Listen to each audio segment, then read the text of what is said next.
I came here to Westmead on Saturday the 31st of May 2025 to ask Donna Davis MP some questions about gender equality.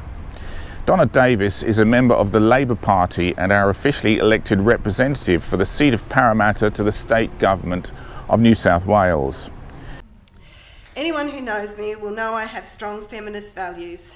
Providing much needed support and results for women in the South Asian community. And I am so proud that the Minns Labor government has provided funding to expand your important work. Okay, so first of all, we just want to confirm that gender equality, you support the concept of gender equality. Well, yes, I support the concept of equality in Australia and everywhere for people. Yes. Excellent, right. More difficult question. When the Titanic sank, Captain Smith gave the order, women and children first. So do you condemn that as an act of sex discrimination against the men on the ship?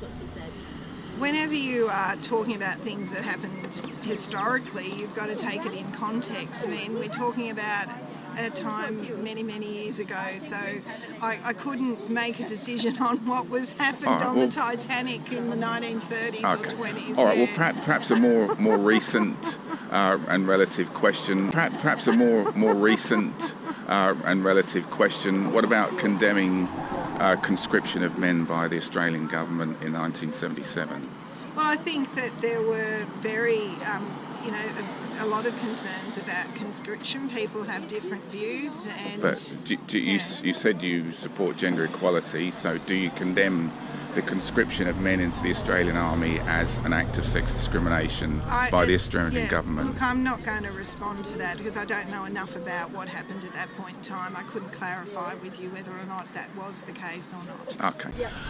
If we come right to the present moment, I went to an event in Sydney on the 4th of May this year. The event was Walk for WAGEC. So WAGEC is the Women and Girls Emergency Centre, and they were raising money for their cause. And I got to speak to the organisers, and they said that they were only funded to provide services to women. So that is a specific and explicit act of sex discrimination against men, which is currently being perpetrated by the state government. I just wondered if you have any comments on that. Well, I would suggest to you, like I have to other people who've been here today, that if you have concerns about the way organisations are funded, the way that government funding is distributed, that please send me an email or we can take your I've been details. trying that you've got my details, and I've been trying it for 25 years, Donna. Right, well, I'm happy to do that for you so that we can get a response. There hasn't been a Minns Labor government for 25 years, so I'm happy to get a response for you. My understanding is that the fund for WAGEC is administered through the Minister for Women. And so what we have is a circumstance where the Minister for Women is actually sponsoring and funding discrimination against men. Now, the Minister for Women was brought in to try to address discrimination against women, but it's now being used as a vehicle to support and perpetrate discrimination against men. So it's completely failed in its mission to deliver gender equality, as has the Federal Office of Sex Discrimination Commissioner. And if you've got concerns about these things, the best thing, it's very complex what you're asking me. Yeah. So it's best that you put it in writing, and I'm more than happy to I've been doing that for 25 years. Have you written to me before? It's a wild goose chase. I guess you get sent from one place to the other and then back again. I've done it for 25 years now, Donna. So here I am front and centre asking you. Answering your questions as one elected representative is not going to be the answer you're seeking. I understand. So if you want a more holistic answer, then the best thing to do is all right. So apart from sending me on a wild goose chase, have you got any comments to say about the questions that I raised this morning? No, I've answered what I've given you a response as to how I feel that you should respond. Yeah. Providing funds for women in the South Asian community, what is wrong with that? No one in the South Asian women's community is being denied vital health services based on their race, religion or gender. Our government has a responsibility to provide essential health care to all community demographics. If a circumstance exists that portions of the community are not receiving the same care extended to others, then the basis is likely to be a remote location or social barriers such as language or cultural difference. Our government not only has a duty to provide the same care to all members of the community, but it must also recognise and mitigate all barriers which may disadvantage some sections of the community. There is no evidence that this community group is being denied this service due to discrimination of their race, religion or gender. It is therefore wrong to separate this group based on its racial identity. Even if there were evidence of discrimination against this group, the corrective action should be to punish the guilty, not to promote explicit discrimination against everyone else. Donna Davis will have us believe the New South Wales government actions achieve a greater level of equality, but in reality this is an explicit act of discrimination based on race and gender against those who do not identify with this group. Donna Davis explains that she supports the concept of equality, but the reality of her actions expose the recognition that discrimination may affect some and a refusal to recognise discrimination affects others. During my interview with Donna, I noted her refusal to recognise a historic act of discrimination against men and noted she mocked and laughed at the question. She refused to respond to the proposition that conscription of men by the Australian government was an explicit act of sex discrimination committed against the male half of the population as recently as 1977. I subsequently pointed out an explicit and current act of sex discrimination being perpetrated by the state government against half the population they represent.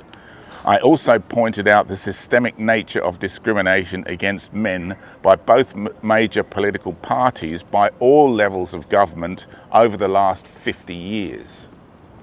Donna Davis encouraged me to write to her office.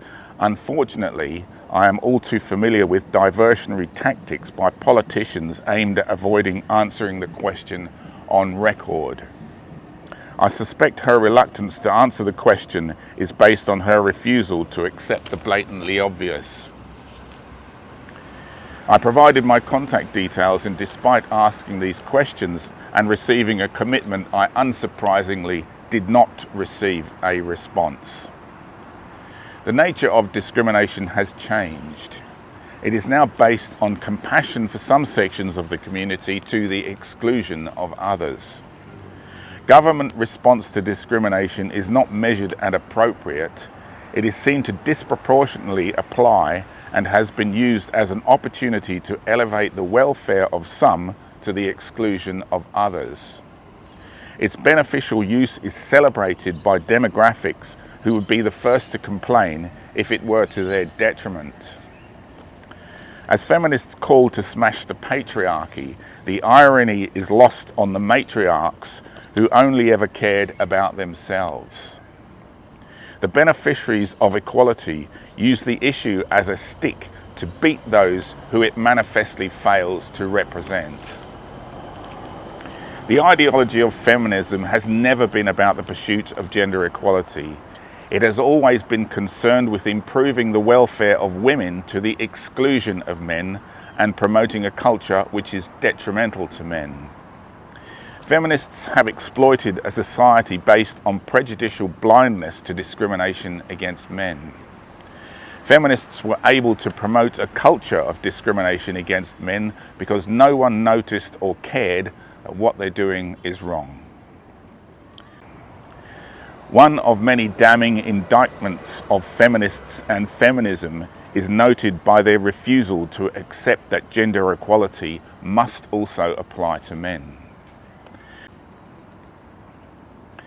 Feminism itself has proved the basis of our most fundamental prejudice is to care passionately about the safety and welfare of women, and in the ultimate irony has proved beyond any doubt that no one cares what is fair and equal to men. Treating people equally is not a hard concept to understand, but the solutions have been warped and perverted by those who have much to gain by its exploitation, who falsely claim to represent its cause. Our government has provided resources based on racial or gender demographics and has therefore defined the issue of equality as a competition to exploit prejudice. The provision of resources based on race, religion or gender is celebrated by politicians who advertise themselves as the solution to a problem which they have created. Politicians who have built their careers on excluding those for whom society does not care. Its perverted use is promoted by our elected representatives. Its perversion is encouraged and sponsored at every level of government by politicians intent to buy the votes of those who benefit at taxpayers' expense. Its perverted use is exploited to elevate the popularity of our political representatives and pander to community prejudice by refusing our human rights. It divides our community to promote a political agenda based on prejudice. For more than a century, discrimination against men has been denied. For more than 50 years, successive governments have applied gender equality to half the people they represent, whilst all and sundry falsely patronise us that gender equality is being pursued. And still no one noticed or cared that gender equality was not applied to men. For more than a century, men's human rights have been denied. For more than 50 years, men's human rights have been systemically refused. Our society is now defined by its care and consideration for all our demographics to the exclusion and to the detriment of men. Despite the exposure of discrimination and injustice in the 20th century, we still live in a society which refuses to embrace the concept that all people should be treated equally. Feminism has exposed the circumstance of men in a free society to be the last demographic to have to fight for our human rights in a society which does not care. We must end the use of prejudicial blindness to disadvantage those for whom society does not care. I want and expect nothing less than the universal recognition of discrimination and solutions which are universally applied. I want an end to an era where our fundamental human rights are denied. I want recourse and justice for those affected, and I want those responsible for this injustice to be held to account.